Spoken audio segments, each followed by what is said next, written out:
संघर्षों की कहानी के इस पहले एपिसोड में आज हमारे साथ एक आईपीएस अधिकारी हैं जिनकी पूरी कहानी जो है आज मैं आप लोगों को बताऊंगा। और सबसे पहले यूपीएससी एग्ज़ाम के बारे में मैं आप लोगों को बता देना चाहता हूं कि ये एग्ज़ाम सिर्फ और सिर्फ भारत का ही नहीं, पूरी दुनिया का सबसे टफ एग्ज़ाम होता है और उसी से आईएएस, आईपीएस, आईआरएस, आईएफएस अधिकारी निकलते हैं जो पूरे भारत को चलाते हैं।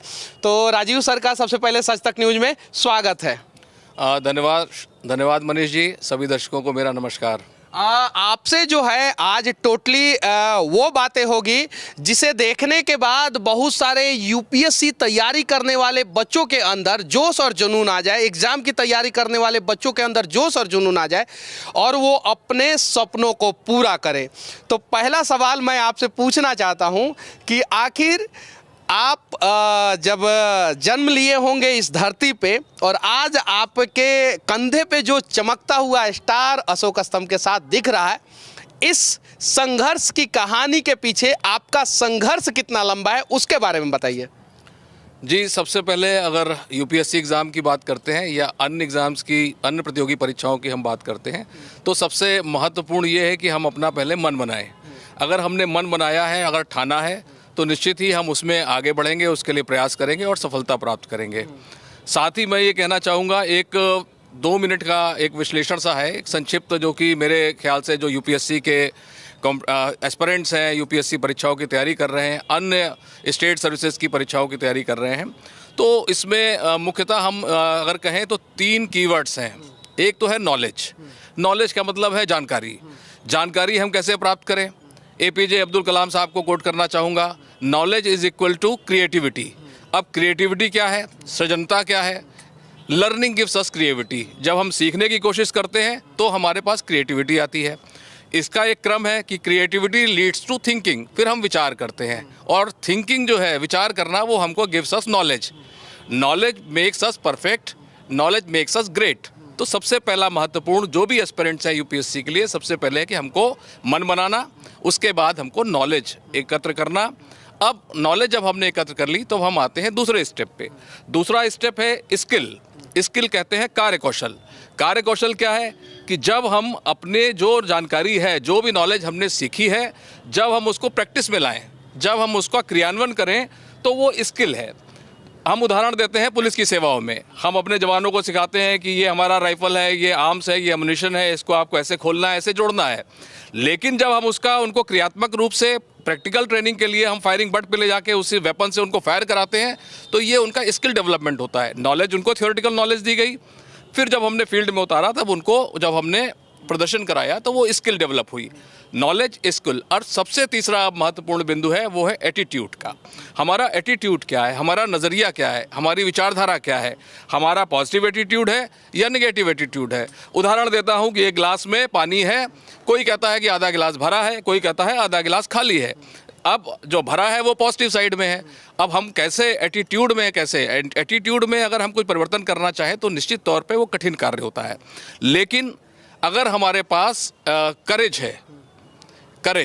तो हम एटीट्यूड को पॉजिटिव साइड ले सकते हैं। करेज किस बात का? करेज टू इन्वेंट, कि हम नई चीज़ों को खोजें। Courage to walk on unexplored path, उन रास्तों पे चले जिनको कि किसी ने एक्सप्लोर नहीं किया है। और courage to take decision, courage to fight. ये अगर हम अपने आत्मबल के साथ ये साहस रखते हैं तो निश्चित रूप से हमारा एटीट्यूड भी पॉजिटिव होगा। नॉलेज, स्किल और एटीट्यूड के साथ हम कोई भी मिशन हो, यूपीएससी का हो या अन्य कोई मिशन हो, हम सफलता प्राप्त करेंगे।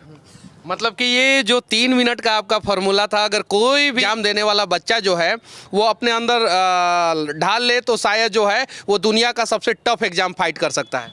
बिल्कुल सही है। उसके लिए स्काई इज़ द लिमिट, उसको सोचना है और उसको इन तीन जो कीवर्ड्स हैं इसको फोकस करेगा तो उसके पास हर तरह की सफलता, किसी भी परीक्षा में वो सफलता प्राप्त करेगा और जो है वो जो सोचेगा वही कर सकेगा। एक कहावत है कि यूपीएससी एग्जाम अगर आपको क्रैक करना है तो दिल टूटना जरूरी है। क्या ये बात सत्य है सर?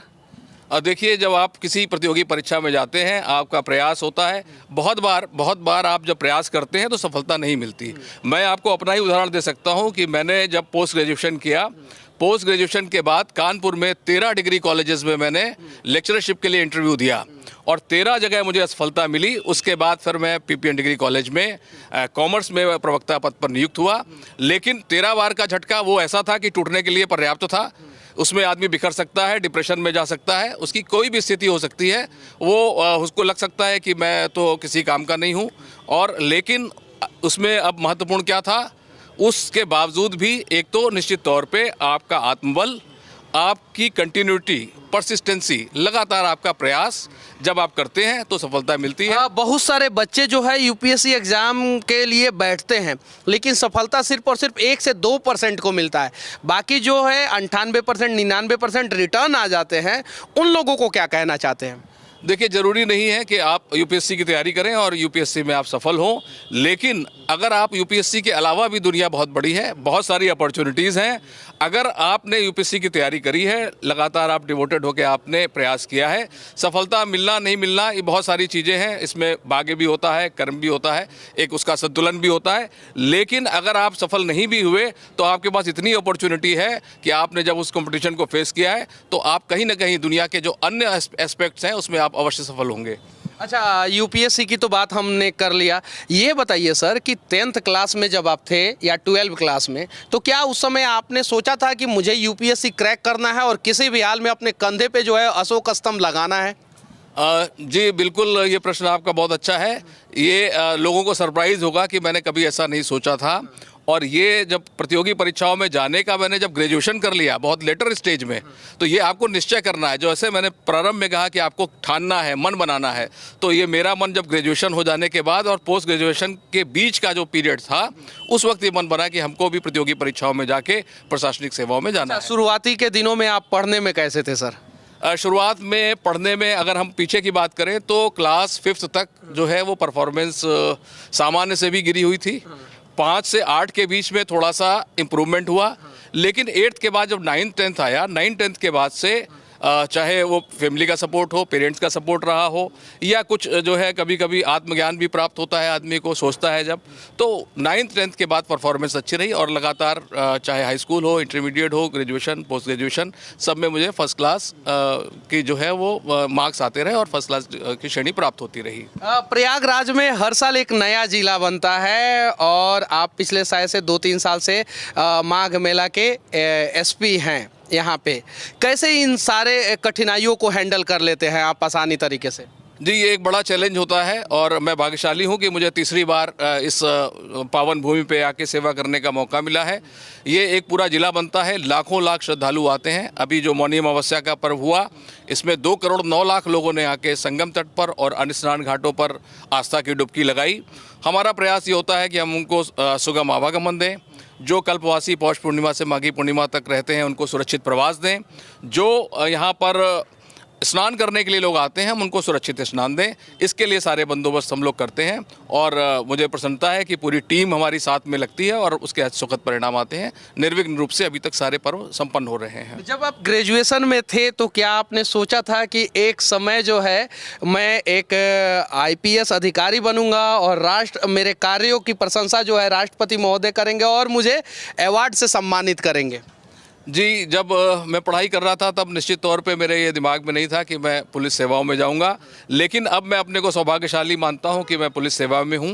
पुलिस सेवाओं में ये मौका अन्य विभागों की तुलना में अधिक रहता है, यदि सभी विभाग अपना अपना योगदान देते हैं, लेकिन पुलिस सेवाओं में आपको एक आत्मसंतुष्टि का बोध अवश्य रहता है कि आप किसी भी पीड़ित व्यक्ति की मदद तत्काल कानून के दायरे में रह के कर सकते हैं और एक आपको प्रसन्नता की जो अनुभूति होती है वो अन्य सेवाओं में शायद तुलनात्मक रूप से पुलिस सेवाओं में ज़्यादा है। अच्छा, एक और सवाल मैं पूछना चाहता हूँ। उत्तर प्रदेश में आप एक फेमस अधिकारी हैं, ईमानदार अधिकारी हैं, ये लेबल आपके ऊपर लगा है तो कैसा महसूस करते हैं?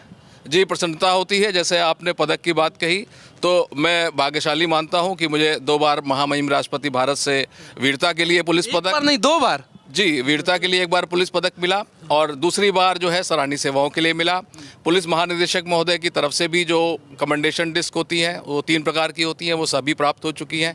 अन्य पुरस्कार भी समय समय पर वरिष्ठ अधिकारियों से, शासन से, माननीय मुख्यमंत्री जी से और भारत सरकार से प्राप्त हुए हैं।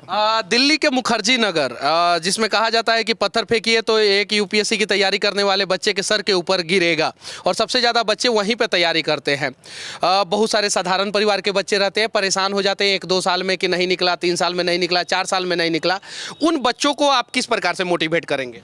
जी, उसमें सबसे महत्वपूर्ण है कि अपने आप को पहचाने, believe in your self and identify your self. ये स्वामी विवेकानंद जी ने कहा है कि अपने को आप पहचानिए और अपने पर विश्वास करिए। साथ ही उन्होंने ये भी कहा है कि ब्रह्मांड में सारी शक्तियाँ हमारे पास पहले से मौजूद हैं।